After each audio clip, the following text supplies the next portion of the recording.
Okay, today I'm here to tell you how to possibly fix the most annoying thing in fly fishing.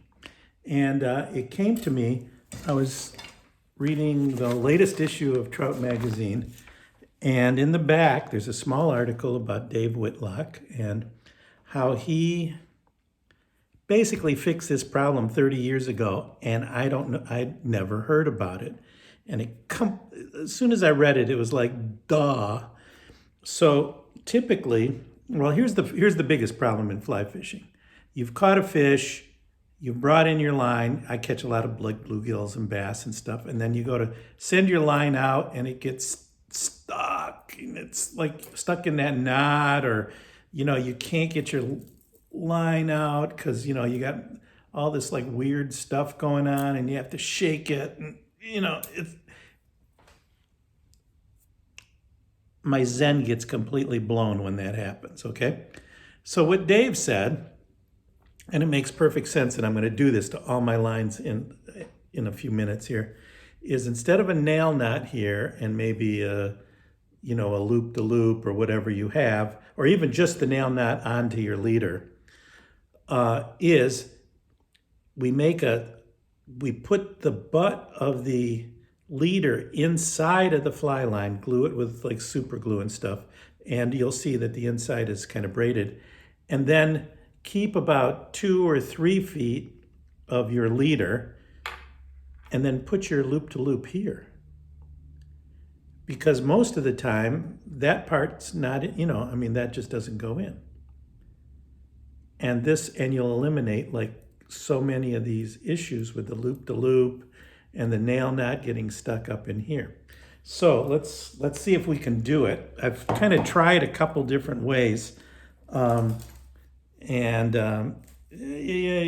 kind of works, it kind of doesn't work. I watched one online, and it made me crazy. So basically what you do, and I'm going to bring this up as close as I can get, is you have your line, at the end of your line, and you basically pull off the plastic from it. Now I've tried a couple different ways. I used a wire stripper. If you don't have one of those, ask one of your neighbors who's handy. I'm sure they have a wire snipper. And it'll, sometimes it'll slide off. Mine sometimes would just cut the line. It may be because this is old line here. But basically what you end up with is, and I wish this thing would get in closer, but basically what you end up with is the floating part of the line, and then one of those braided things, that look like the old Chinese finger torture things. So then you take your leader, and here's a new leader. It doesn't have a loop on the end. I just cut it off. And you take this leader. Well, the first thing you have to do is you have to open that up.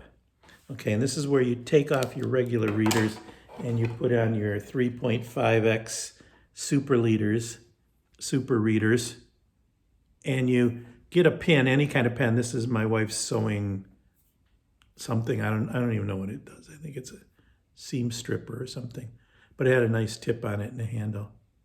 And you go in there and you kind of open up that little Chinese finger torture thing, okay? And I say that with the most reverence for Chinese. That's the only way I can describe it. It's one of those things you used to get as a kid, and you'd put your fingers in it, and they'd get stuck, and you'd laugh and think it was the smartest thing in the world. Anyway, so I've done that. I probably should have gone a little farther on this as far as stripping off the plastic, but you get the idea of what's going on here. So I've got that in there, and then very quickly I'm going to kind of pull that off, kind of keeping it spread open, and then coming back here with my fly line, and I should be there. It's in there now.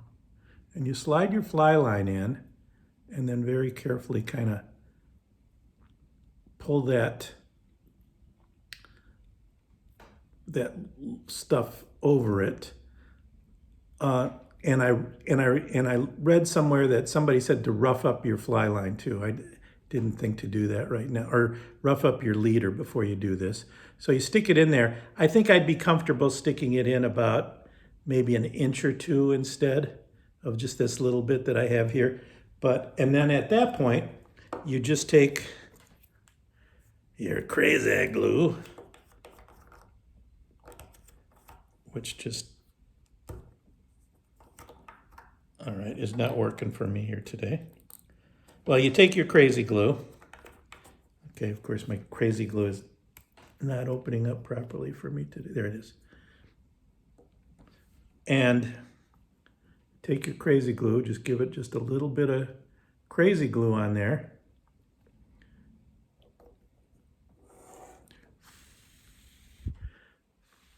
You very carefully blow on it. That's an important component. And in a few seconds, actually humidity does, and then look at that. I can't pull that apart, just that little bit. So now what I'll do is I'll do my leader to about maybe 2-3 feet.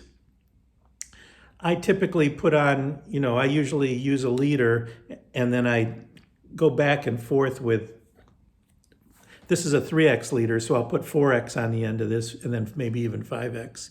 But usually I go between 4 and 5X, and when I'm doing bigger streamers, maybe 3X. So what I'll do is I'll actually leave this probably pretty long and then do loop-to-loops after that, or even just surgeon's knots. But look at that, I've solved that most annoying problem that you have when you're fly fishing. And this is what I'm doing this afternoon. I'm spending the rest of the day and I'm gonna just do this to all of this. It does make a little bit of a soft edge there, but I don't think that's gonna make much difference. And I think if I were to peel this back a little bit farther and send that in a little bit longer, I mean, there's always gonna be a hinge there, but man, I am so happy with that.